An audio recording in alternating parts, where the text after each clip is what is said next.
is Border Battle with King and CJ. With King.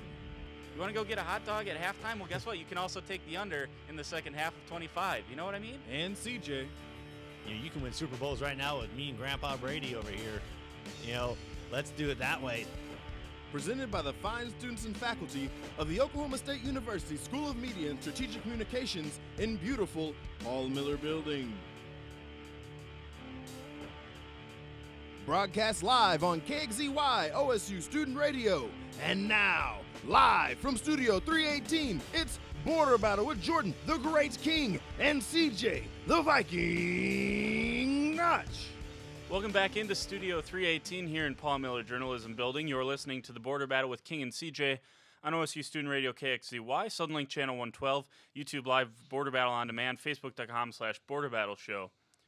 We ended the last show letting you guys know about our bracket challenge that we're going to have going on, so we wanted to start this show and re-mention that. We'll kind of mention it as we go along here to keep you guys reminded of that. We now have a functional website. This is true, Chris? Yes, it is. I will also say this real quick. It never gets old listening to our EP introduce us all the time. Absolutely. So here's our little how-to video that I made like a half hour ago. You go to borderbattle.kxzy.wixsite.com/borderbattle. This is why we made a video for this, so I didn't have to say that, but I said it anyways. Once you get to the site, it's the second tab. It says March Madness. That pulls up a Dropbox thing. You add a file. You have to add your email in order for it to go through, right, Chris? Yes. Yep. You need to have your email, and then it'll get sent right to us, so we have it on. Yeah. So again, tab. if you duplicate your email, we're going to be able to see it. We're not going to count the second one. So unless you say, hey, don't use my first one, use this one, which you would probably type in the message thing, then you hit send. It goes to us, and then here again is the website, borderbattle.kxzy.wixsite.com/borderbattle. So that's how you do it. And again, Chris, we got some news on the competition now.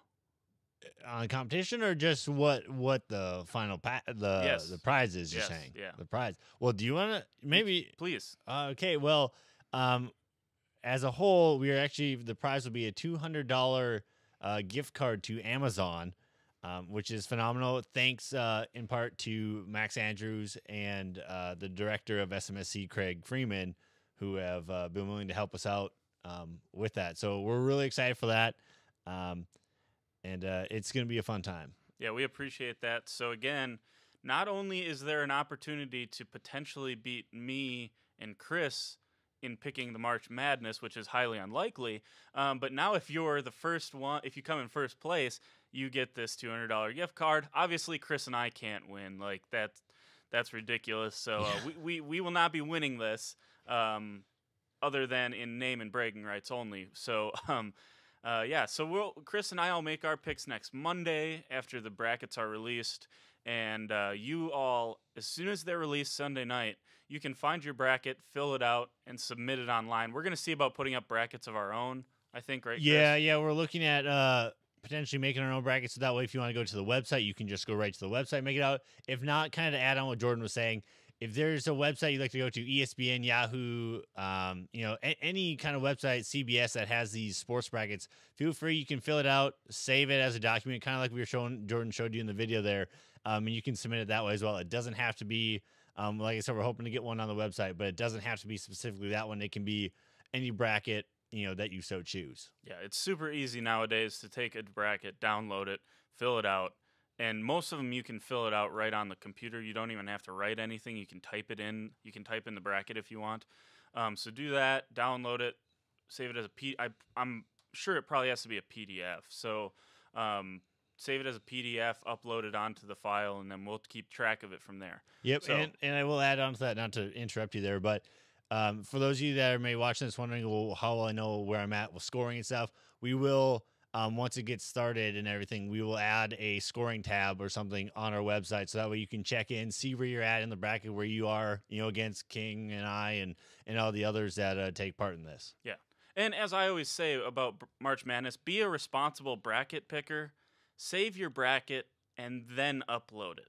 Save a copy for yourself, print it out, because there's nothing better than highlighting your wins and then crossing out your losses with a red pen. So you know what? yes, we will have a leaderboard up, but if you don't know what your score is, that's irresponsible. You should be you should be keeping your score at home as well to make sure that we're doing our jobs correctly. And of course, if we have a discrepancy, just let us know, yell at us, whatever.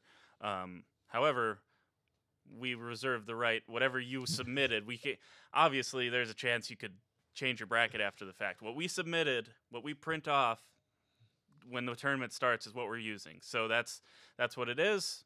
There's the full disclaimer on all of that. But we'll get, as we said, we'll get more into that in segment 2 and stuff like that. More of this stuff coming down the road. We'll see if Oklahoma State can make a late push here for the tournament. We're going to start off in the NFL, though. Yesterday was the franchise tag deadline. I thought there was some interesting storylines come out of this, Chris. Which teams got it right and wrong? Again, we can go over the franchise tags. It starts off with Le'Veon Bell. Redskins did not tag Kirk Cousins, by the way, which has kind of been a something that's happened over the past. It's kind of been a yearly thing. The Cowboys tagged DeMarcus Lawrence, Ziggy Ansah by the Lions, LaMarcus Joyner, kind of an interesting thing, by the Rams. We'll get to that in a second. Jarvis Landry by the Dolphins, and Kyle Fuller transition tagged. So that's a little bit different. If we have time, we'll get into that, but probably not, by the Bears. So the Bears keep a young cornerback, Kyle Fuller, which was really smart in my opinion. Which team was the big winner from franchise tagging? Yeah, I think what sticks out to me is Ziggy Ansah. I think just as a defensive end, for the Lions' sake, anyways, it's been a good one. There's a few on there. DeMarcus Lawrence was, I think, a good. It's one of those things, especially with Lawrence. I think he was coming off of injuries, I believe, or something last year. I know he had some issues or something that I read on that. Kind of that's why they're doing it. Some of these guys, that's why they did it, just to say, well, we don't know. We're basically banking on you to go, get a long-term contract thing figured out. But we're just gonna do this right now. So that's my biggest thing. And the Bears, I think the transition tag, again, I know we're not going to get real into that, but I think that was a great thing to do on the Bears side of things. Yeah. Le'Veon Bell, they aren't close, so I'm going to stay away from Le'Veon Bell. And Le'Veon Bell is, look, he's looking to get paid more than he should, so that's the way it goes. DeMarcus Lawrence, Ziggy Ansah, both going to make $17.14 million. Jarvis Landry going to make $15,982. I think Jarvis Landry is the least value as far as this tag goes, because again, safety is only $11.28 million. So I think if you're the Rams, I think you made the right choice there, because the other option here was for the Rams was Sammy Watkins. And that means you're giving Sammy Watkins like close to $16 million. Is he worth that? I'm not really sure he is. Of course, he's only 25 years old, so he's obviously got plenty of chance to grow into the superstar that we all expected him to be. But up till this point, I think Robert Woods has actually been more important last year to the Rams than Sammy Watkins was. I think Robert Woods was better. I think Cooper Kupp is a good young player for them, so I don't mind them not putting the franchise tag on him, which was kind of expected after they traded for him last year. They said, well, if we can't get a long-term deal done, it's going to be the franchise tag. They end up not doing that. I think it was actually a smart move. The other team that did not franchise tag a player that was maybe expected to was the Jacksonville Jaguars, not tagging Allen Robinson. Was this a smart play for them? I think so. Just for the sense of them not having, they're also looking kind of in the distance. You have to think of money, later on. You have to keep building pieces and stuff. And I mean, the Jaguars are almost there as a Super Bowl contender. They really are. Really, the quarterback thing is kind of, and we've touched on that before, what kind of holds them back.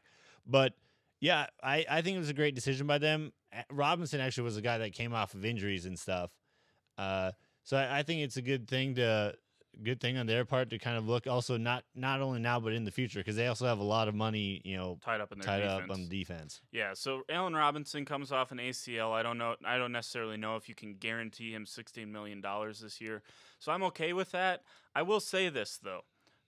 If you give Blake Bortles an over-the-top threat that's not some guy named Keelan Cole, they have a much better shot. And by the way, they should have beat the Patriots already. Yeah.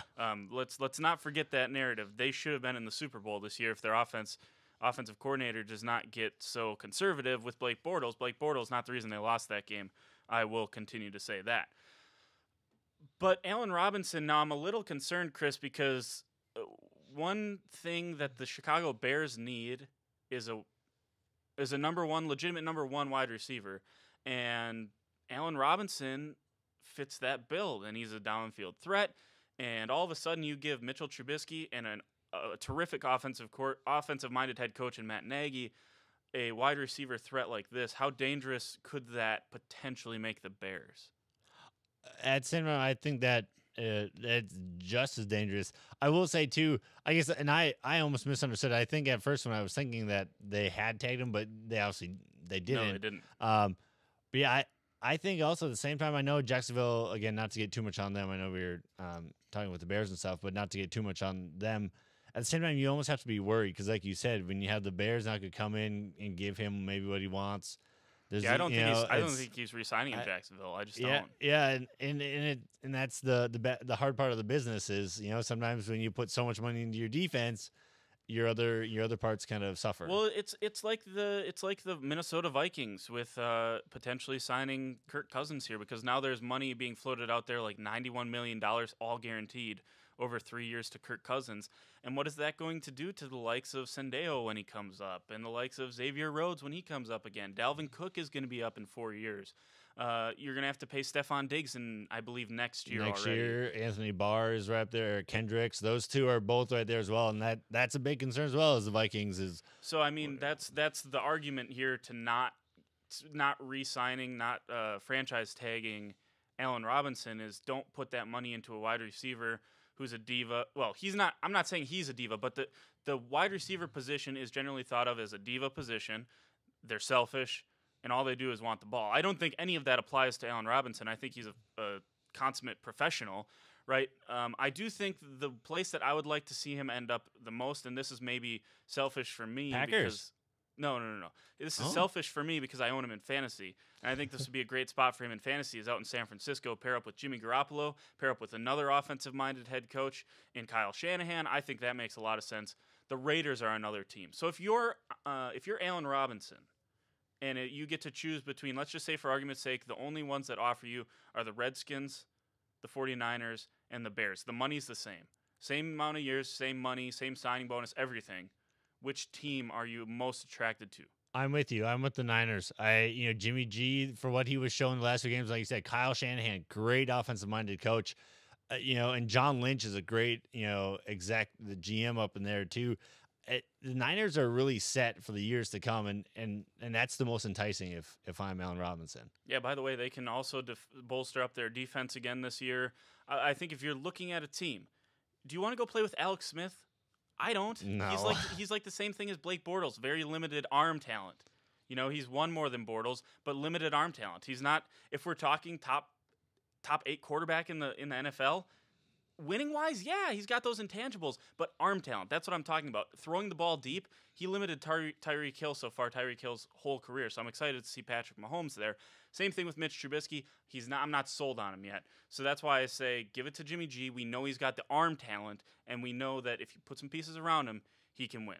So that's where I would say San Francisco 49ers. Well, we're going to catch a break. When we come back, it's Bedlam Part 3 tonight in Kansas City. Plus, we'll tell you why this Gonzaga game was such a big deal for the Cowboys in terms of their hopes to reach the tournament. That's all next. We'll be right back on OSU Student Radio, KXZY.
Welcome back into Studio 318 here in the Paul Miller Journalism Building at Oklahoma State University. You're listening to the Border Battle with King and CJ on OSU Student Radio, KXCY, Suddenlink Channel 112, Facebook.com/Border Battle On Demand, where you can find the link over to YouTube, or just go to YouTube and search Border Battle On Demand.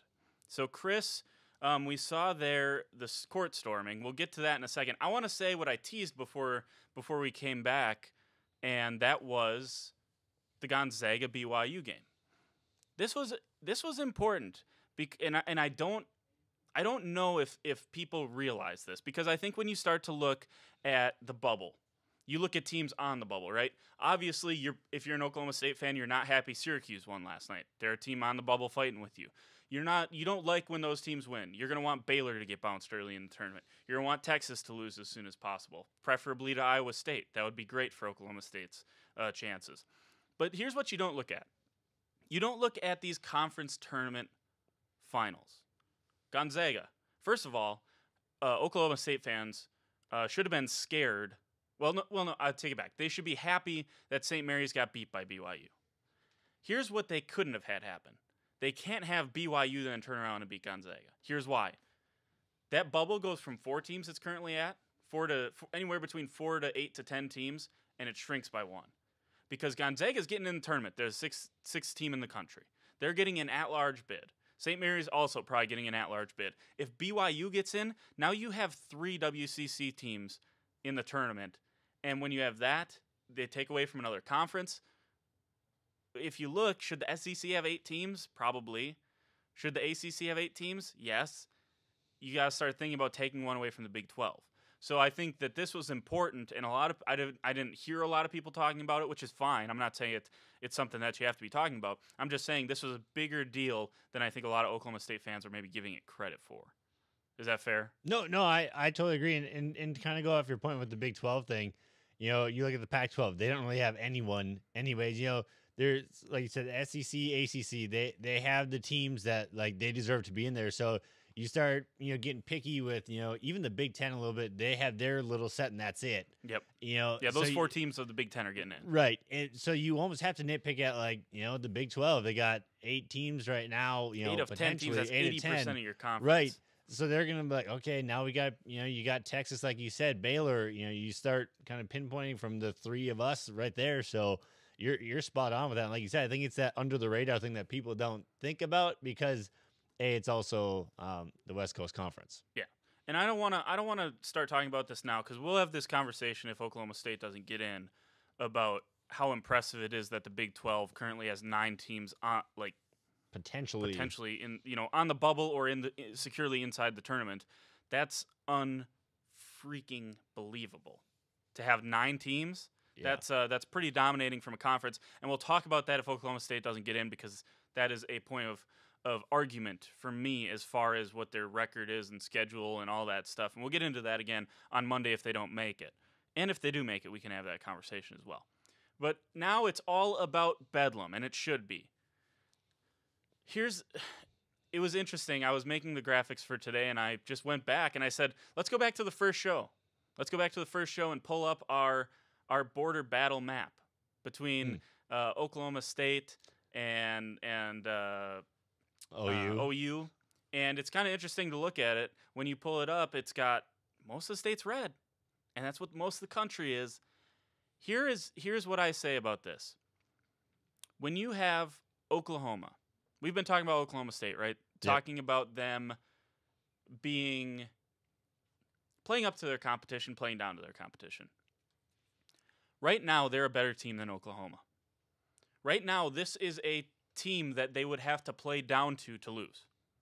Do you think that's fair to say? Oh, flat out. Okay. Glad we're on the same page there. Here's the thing.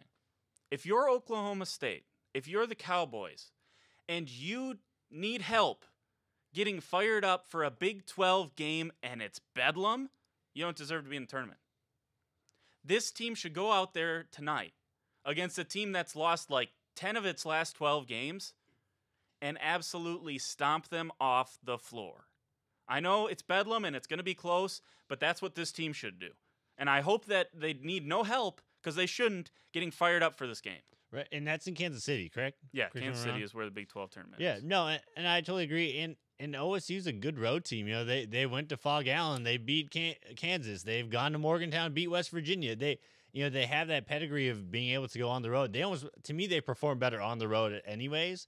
So I think that kind of helps because it seems like OU just struggles everywhere, whether they're home or away. Like you said, losing for the past 10, 12, yeah. past 10 of their 12. It started, I think, with the loss to us, is where they've basically gone downward. Yeah, there ever was since. a loss against Kansas State in there for OU, and that really turned their season on the head. They got blown out up in Manhattan, and for whatever reason, that was kind of the end for OU. I was talking last night, Chris. This could be an interesting season. Has there ever been a time when you go, this could be? We're watching the highlights right now of Oklahoma State in GIA. Have you ever heard of it where a team comes to your home, you beat them, and it's a great win, and then you could potentially lose to them on a neutral court later in the season, and it would be an awful loss? Because that's where we are right now.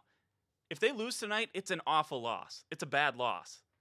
Which is crazy to think. It's crazy to think. And I think the biggest thing is because of OU, how they finished out the season. That's what it is, obviously.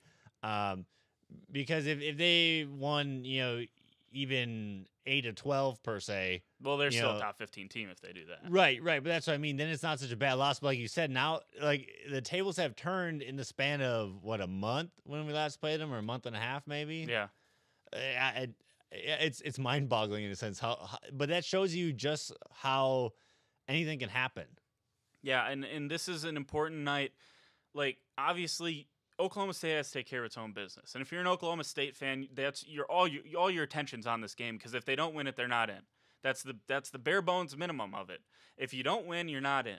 If you win, I believe you should be in. I believe you should take Oklahoma out of the conversation.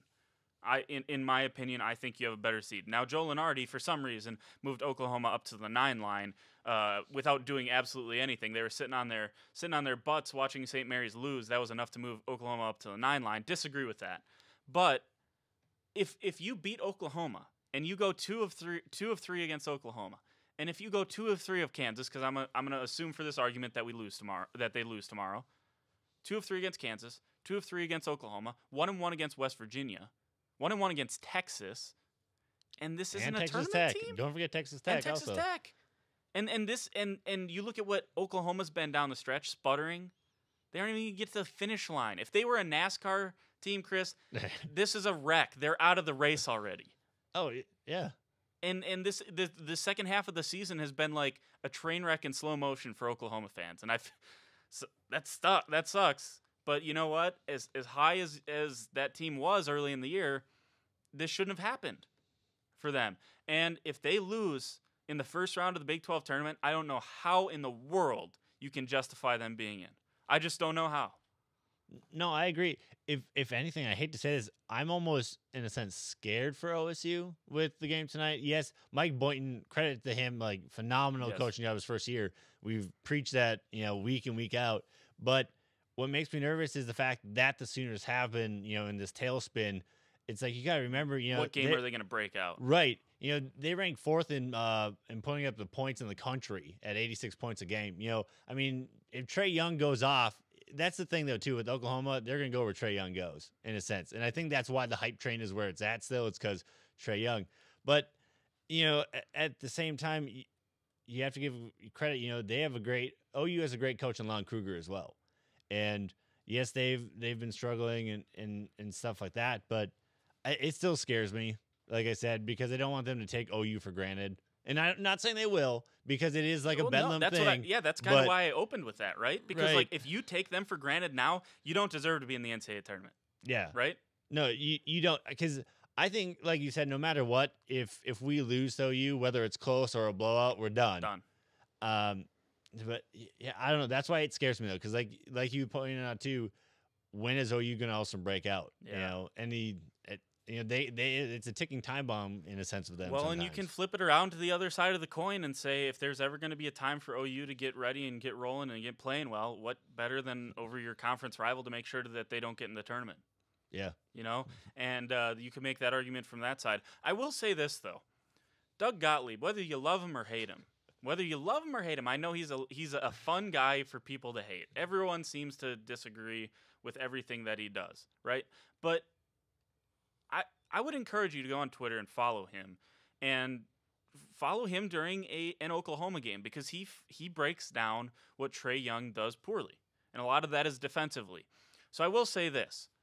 The reason I have so much confidence tonight in Oklahoma State is because, one, I don't think they're going to lay down. I think they're going to come out. I think they're going to play well. Two, Trae Young is one of the worst guard defenders in the country. And who is Oklahoma State's best player right now? Kendall Smith. Mm-hmm. I think you'd be hard-pressed to tell me that Kendall Smith is not Oklahoma State's best, most impactful player right now. You know, he 25 points against Kansas. He shot something like 57% over the last week and a half or something like that. This guy's playing out of his mind. He's a veteran, first year in the program, but he's a veteran. Yep. And I just don't see. I see him willing this team to victory if it comes to that. Yes, I will also add this. Just from an emotional standpoint, so to speak, Mitchell Solomon is also the heartbeat of this team as well. Maybe not offensively, so to speak, but we saw it when OU played here. Dive into the ball against beat Trae Young to a loose ball. Doing the little things that it helps having a strong leader. An older team, so to speak, of having all these guys that they're seniors or grad transfers. That and that'll help. But at the same time, I think OSU's game plan should almost be let anyone but Trae Young beat you. Disagree. You disagree? Let Trae Young shoot from 40 feet away. What was the recipe to letting them win when they came to GIA? Let Trae Young jack up 49 shots. You know what? If 25 of them, 30 of them go in, you say, good game, man. There's nothing we can do about it. I think back to when Wisconsin played against Davidson in the NCAA tournament, and the thinking was, how do you defend Steph Curry? And they said, you know what, we're going to let Steph beat us. If he's able to be efficient enough to beat us, then you tip your cap and you go home. That's the way it happens. I think that's the way you have to do it with this guy. But I will say this, regardless of how it is, Mike Boynton is going to know how to defend Trae Young, because that blueprint has been out there since Kansas State, which is, again, over a month old. That blueprint's been out there and it's worked. How to stop not just Trae Young, how to stop Oklahoma. Because after all, that's the team you got to beat. You got to beat the Oklahoma on the front, not the Young on the back, right? Right. Yeah, that and I think too, now it's the third time seeing each other. You've seen each other enough to know there's no hiding any secrets or anything. You got to play your game, and in the end, it's going to be who went through the game plan most, who succeeded in filling out their game plan. Yeah, and which team decides that it's going to do the little things. What has Oklahoma State done to be so successful in these past couple games? They play good defense. You held Kansas to 64 points. 64 points? Kansas? I mean, come on. You do the little things right. And that's why Mike Boynton's been so successful. And he got gypped out of being Big 12 Coach of the Year because he should have been Big 12 Coach of the Year. And he got gypped out of it. That's the way it goes. So we got to take a break, I guess. That was a fun conversation. We'll talk more about it. I'm excited for it. Hopefully, Friday we're previewing another Big 12 tournament game. When we come back, it was another dominating regular season for UConn. CJ and I are going to revisit some comments made from Gio REM a few years ago, take a closer look at this March and whether it'll even be competitive on the women's side. This is OSU Student Radio. This is the Border Battle on KXZY. Hi, I'm Gina Noble, and I'm the mayor of Stillwater, Oklahoma. Stillwater, Oklahoma is anything but still. We are a vibrant community, and we are conveniently located near Oklahoma City, Tulsa, and Wichita, Kansas. We're the home of the Oklahoma State Cowboys, and we serve as the cultural, economic, and athletic hub for North Central Oklahoma. In fact, several Quality of Life magazines have recognized Stillwater as one of the nation's 100 top places to live and one of the best places to golf. Established in the land run in 1889, Stillwater is a safe, vibrant community. It boasts a great educational system from K through 12, all the way up to our world-class university, Oklahoma State University. We have an exceptional downtown with a strong entrepreneurial spirit, numerous city parks and trails, and our medical resources are second to none. Stillwater is a wonderful place to begin your career, to start a business, to raise a family, or to retire. We invite you to visit Stillwater because we are anything but still.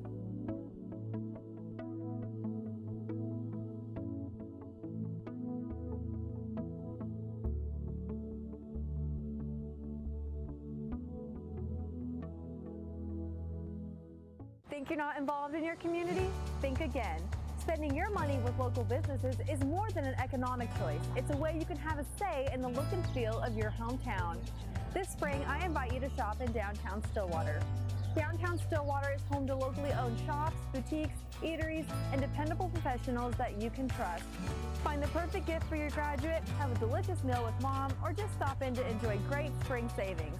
By creating a demand for local goods and services, you can ensure a place for the local businesses that help give our community character and keep it unique. On behalf of Downtown Stillwater, thank you for shopping local.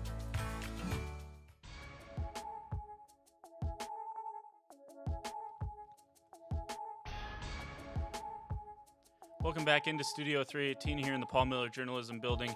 You're listening to The Border Battle with King and CJ on OSU Student Radio KXCY, Suddenlink Channel 112, Border Battle on demand on YouTube, or Facebook.com/Border Battle Show. Chris, this is an interesting topic we kind of decided on, and I don't want this conversation to sound like, because obviously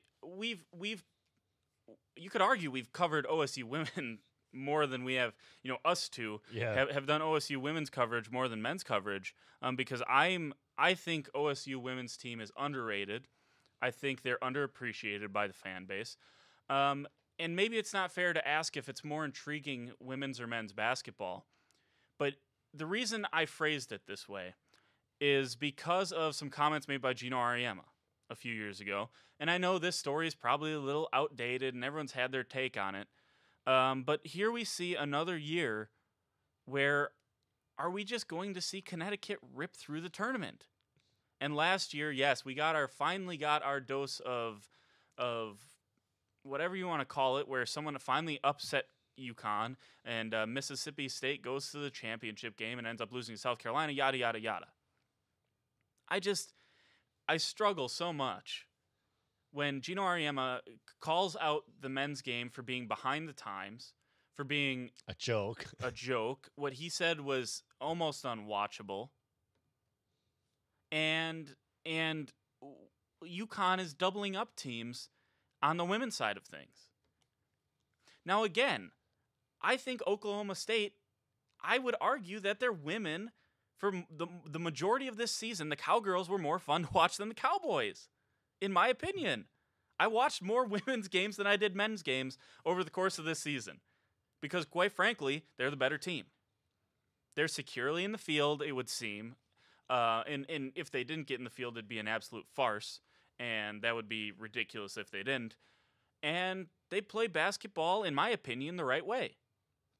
That's nothing against the men's team. The men's team's turned it on. They're obviously entertaining as well.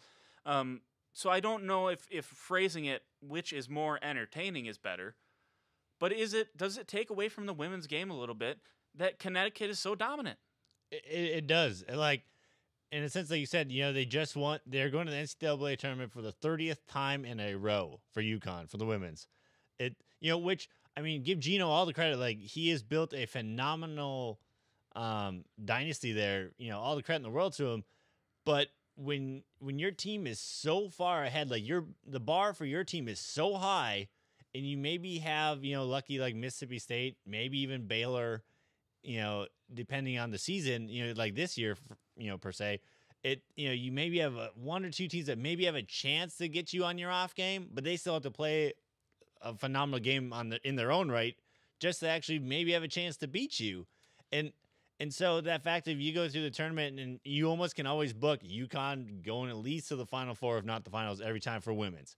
In the men's, man, you look at your bracket and it's not a joke, because what you're doing, you're trying to figure out, okay, which team might actually lose, because there's a team that may, number 1 seed may have a bad game, and a number 12 or whatever seed, or 9, for instance, from the round of 32, may come in and knock them out. There's just more chances for there's less margin of error in the men's side than there is for women's, especially with UConn. Yeah, well, and for example, you look last year, Wisconsin, they get shafted for all intents and purposes. They get a 9 seed. Men's team Okay. gets a 9 seed.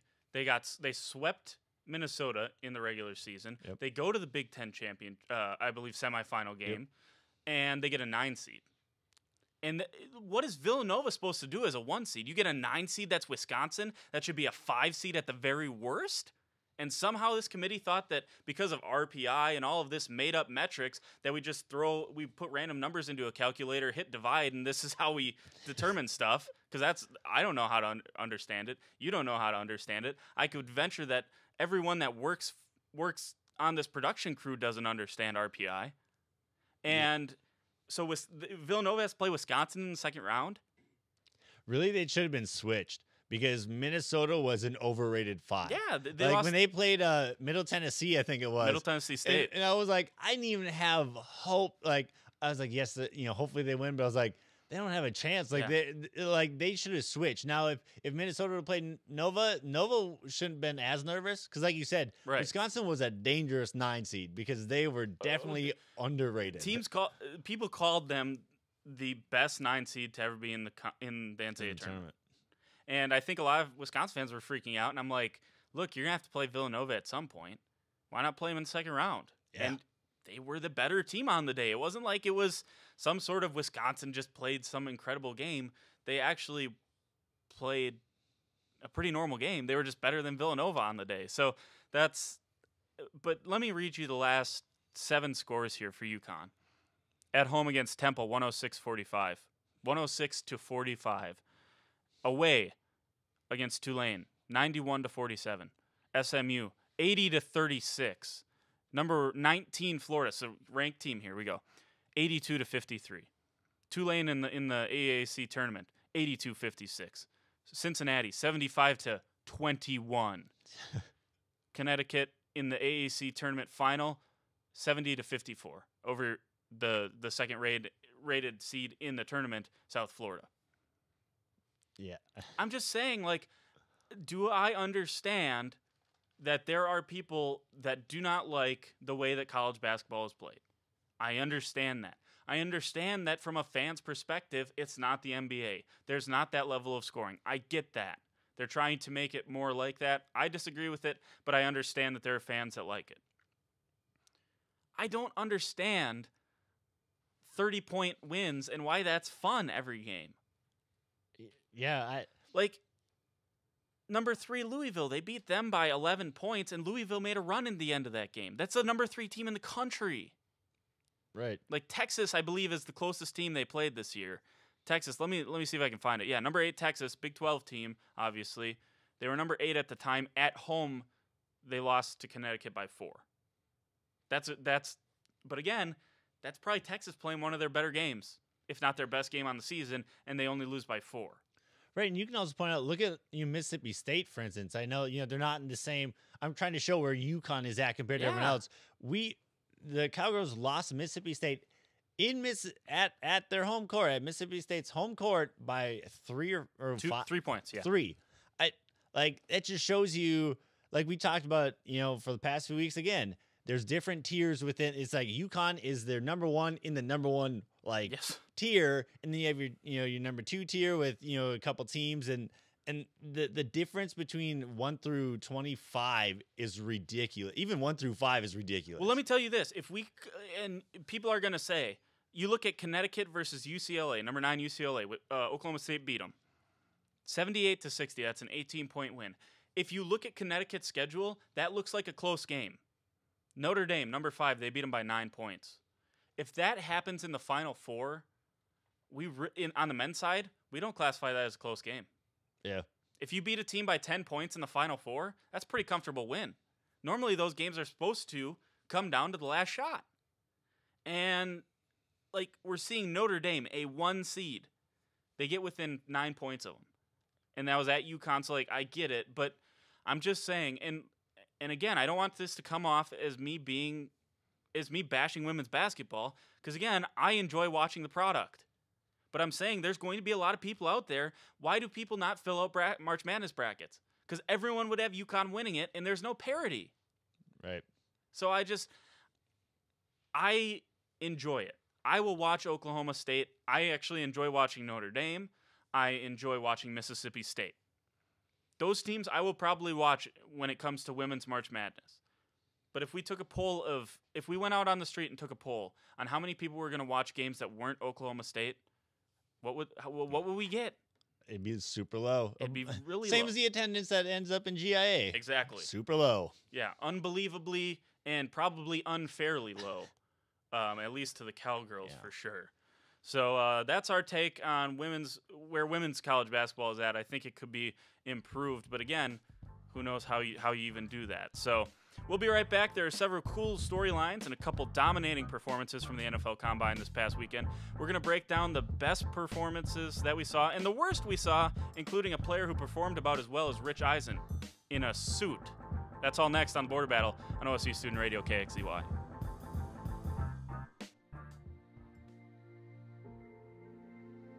What is arts and sciences? We aren't all about the arts. We like to think of ourselves as explorers. From exploring the human mind to discerning the building blocks of the universe. We don't just read books. We don't just sit in the classroom.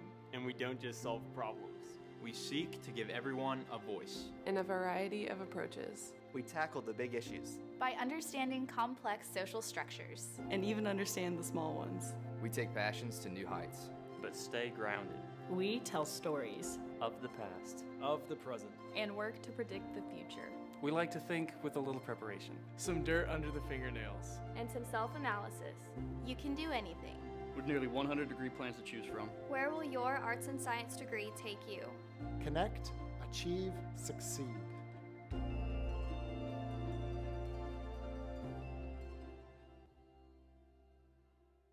To our neighbors and friends, we come to you today to let you know what's on our hearts. Because you're the reason what we do is so much more meaningful than a job. The reason we believe in the power of investing in tomorrow and the power of community. So this is simply thank you. As we step boldly into a time of growth and change, consider this our promise that every investment in our hospital is an investment in our communities. This spring, I invite you to shop in downtown Stillwater. Downtown Stillwater is home to locally owned shops, boutiques, eateries, and dependable professionals that you can trust.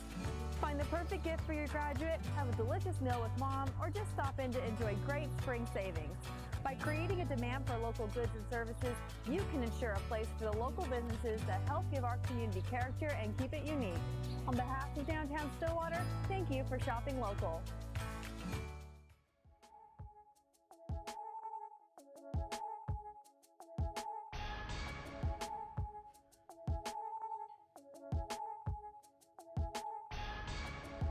You know, if Roger Goodell's going to do it, we better do it at some point. Do we have a 40... I don't know if we have a 40-yard long hallway in JB, though, so we might have to do this outside. I'd say we probably have to do it by where, like, the horses are and all that, like, in that little, like, brick walkway in front. That'd be about the only spot. I don't think there's a 40-yard hall in because JB. there's such a square box that it wouldn't work. Yeah, so, But Roger Goodell, he was moving. He was moving. I am not buying, by the way, that Roger Goodell ran it faster than Rich Eisen. Not buying it. I don't either. The way he was running, I was like, he didn't even look like he was running that, like, trying that hard. Nope. Like, I'm just gonna make it look like it. Sorry, Raj. Sorry. I think you're a solid commissioner, but you didn't outrun my boy Rich Eisen in the 40-yard dash. Chris, Combine last weekend. That's a lot of the hype of the Combine is what you do in the 40-yard dash, but obviously there's more that goes into what the Combine is. Most impressive performance was from... Man, I sound super like, oh, everyone's going to say it, but honestly, I think Saquon Barkley. You're right. Like everyone, yes, he's talented, but from what he showed, like, he's in a league of his own right now for like a rookie class. Just... he may be a potential threat as a number one pick, by the Browns or whoever may pick him up. Like looking at his numbers, it's ridiculous. A 41-inch vertical, and for being a 6-footer, like that's insane. and be 233 pounds. He outjumped a lot of past good tight ends. He benched more than some really good offensive linemen in the NFL, and he ran faster than guys like Odell Beckham Jr. and Antonio Brown, if I'm correct on that. But regardless, he ran 4.4 speed. You know, that's not 4.44 speed. That's 4.40 speed. This dude was absolutely incredible. You look at his film, and this kid's special. There was reports coming out that a scout gave him a perfect grade. That doesn't happen hardly ever. Yeah. And this is pretty unbelievable. This was a historic combine workout, a transcendent type of talent that we're looking at with Saquon Barkley. And I personally, I stick with it. If you're the Browns, I think you take him number 1 overall, and you find your quarterback at 4. I realize it's a quarterback-driven league, but quite frankly, I'm fine taking Baker Mayfield at 4. I think Baker Mayfield can be a franchise quarterback. I liked what I saw from Baker Mayfield at the Combine as well. I don't know if we'll end up getting into that because I don't think his wasn't like an unbelievable workout. But let's talk about Shaq Griffin, Chris, because this was the story of the Combine, and he put up some good numbers as well. He ran an unbelievable 4.38. He's 227 pounds. We'll get to that because that's not a good number. And he benched 20 reps on the bench press. Oh, yeah, he doesn't have a left hand. This guy, he makes me feel like such an awful human being. What am I doing? I'm sore getting out of bed in the morning. I don't want to come to school, and all I do is sit behind a microphone and let my mouth flap for an hour. That's it. This dude gets up, runs a 4.38, benches 20 when he, by the way, has to put a prosthetic on his arm. You see the reaction here. We have a highlight playing here if you're watching on TV. That's Pete Carroll, John Schneider from the Seattle Seahawks. They drafted his brother last year. 4.38. Does it? And okay, that doesn't matter. Put a prosthetic on your arm, and then you bench 20 on the bench press. 225 pounds 20 times. Oh, by the way, you're out there doing drills, doing field drills. No problem. Catch the ball. He can catch the ball. No problem. This guy is incredible. His work ethic is obviously incredible, and the story is cool. Now, I'll get your first reaction on that because I want to talk about how impressive this is. No, I really there's not a whole lot to add. I totally agree with everything. It's a great story. It shows kind of like you said. Some of us it's hard to get out of bed sometimes and get to school, and and then you come on and do a show for an hour, and he wakes up like, hey, you know what? Yeah, I don't have a left hand, but who's going to stop me from doing what I want to do? He's that great story of living out his dream. He's going for it, and unfortunately, if it doesn't work, it doesn't work. But he can say he tried. This is unbelievable. Yeah, like you said, watching right now. For those watching or listening, maybe to us on the radio, there's a video showing right now of him doing his reps, which is amazing. Like Jordan said before, with a prosthetic hand for his left, for the left arm, it's crazy to do 20. Like you said, I would love to see someone try and do the exact same thing. That guy is, he's an inspiration, and this is an inspirational story. But here's the thing. He's probably still a 4th or a 5th round draft pick. It's not because of his hand, mind you. That will come into play when you're scouting him, because as I said, when you're trying to determine on who to give your next $1 million to, it comes down to stuff like that. You have to nitpick, and people are going to nitpick about that. Here's what's the bigger problem for Shaq Griffin. He's 227 pounds as a linebacker. That's not big enough. So he's either going to have to bulk up, or he's going to have to make a transition to like a dime, like an extra safety on a field in the Packers. Let's take the Packers for example. Now their defense is going to be revamped because they had a new defensive coordinator. But last year they had this package where they put on 3 safeties, so they were super fast all across the field. Only one linebacker, so it was 3, 3, and then 5. And they had 3 safeties on the field to make them just incredibly faster, and that was how they ran their defense on some plays. That's where Shaq Griffin would fit in. Here's the problem. There's not a top 4-round market for a guy like that. So it's a great story. Is he going to be like a transcendent talent? I don't know. And you're not going to get drafted as such. And I think it's in spite of his arm, not because of his arm. Does that make sense? Yeah. Because I don't think you can lay it on him just because of his arm.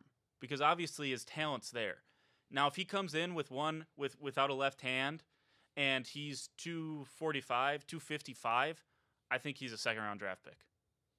Because, quite frankly, you can't teach instincts. He has those. You can't teach speed. He's got that. And you can't just teach the intangibles of how to play linebacker in the NFL. One of my favorite players to come through Wisconsin was Chris Borland. And he ended up not playing in the NFL because he was worried about concussions, and now he talks about that. Good for him. I always said, it's not fair for us to talk about someone else's money and someone else's livelihood. So he had incredible instincts. It's stuff that you can't really quantify in the stat column other than like tackles. But even then, you're not always going to get the tackle. Sometimes you got to plug up the hole. Chris Borland was the master of getting to the line of scrimmage and plugging up the initial hole of where a running back was trying to run. The master of that. And then, of course, T.J. Watt, Vince Beagle, all of these other players, Joe Schobert, got the credit for getting the tackle when really, it was Chris Borland plugging up the hole and disrupting the play at the point of attack. That's what Shaq Griffin does. And if you have any doubts on if this guy can ball, I encourage you to go on YouTube or go wherever and find highlights Auburn against UCF. When UCF beat Auburn and claimed themselves the national champions, watch that game. This dude will jump off the screen at you. And so while it's not fair to say he's a top 4 prospect, because that's unrealistic, I do think he has a spot in the NFL. And I think he's going to be an NFL player. I think he'll have a decent career. So let me ask you this. You talked about switching him, to maybe, a different kind of, like in the nickel package. I think you're talking about linebacker stuff. And you'll have to work with him because maybe his skill set isn't there. I'm not sure. So let me ask you this. Could he be like his brother Shaquille and be a cornerback? Could you not try a corner? No? I think he's too big to be a corner. If you're going to try to move him to the secondary, you're going to hope for not a cover safety. You're going to hope for a roaming safety that's got ball skills, which he does. But again, I'm not so sure you want to make that transition right away. Step 1 after I draft him is to bulk him up because he's got the instincts and the speed to be a dynamic linebacker if you give him another 20 pounds. Mm-hmm. So I think that's step 1. If that doesn't work, if he can't bulk up, then maybe you explore something else. But the thing you have to worry about is like at 227, he's not going to play cornerback. I think that's too big. Right. And that's what I was going to say too. Is I know with his size, it's like you say, he's a little too big. But when you have the speed he does, at the same time, do you take that chance of like, well, if we know he's big, but he has the speed that he could keep up with some of the quickest wide receivers in the league. But again, like you say, it's a learning thing. I agree with you. I think I was looking at Sports Illustrated, an article. I think he's projected possibly 4th rounder leaving. That's what they just recently have when I was looking. But I agree. I think you try and bulk him up. You start him kind of with that. Get him, kind of mold him into how you're hoping he can fit in and kind of go from there. Yeah. I think it's interesting because let's remember, this guy wasn't even invited to the combine. The NFL didn't invite him until after the Senior Bowl. So I want to talk about Orlando Brown for a second, the offensive tackle from Oklahoma. Ran a 5'4", 5'8", whatever. 5'8", 5'8" in the 40. Rich Eisen, again, you saw the clip. Rich Eisen, 5'9" there. Not that much slower than Orlando Brown.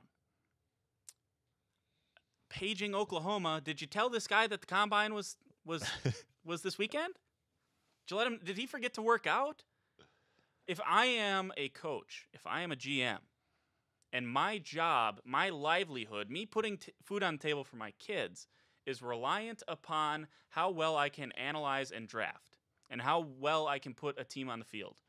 And you come in and I think it's so disrespectful for Orlando Brown to go and put out this type of performance Why you waste my time, man? Yeah. Why are you wasting these scouts' time? If you're not going to go and actually perform like you want a job in the NFL, get out. Don't go. And he only benched like 14 on the bench press as well. So he's not only is he slow, he's weak. I think back, I find it interesting because I think back to when I took sports writing with Ray Murray.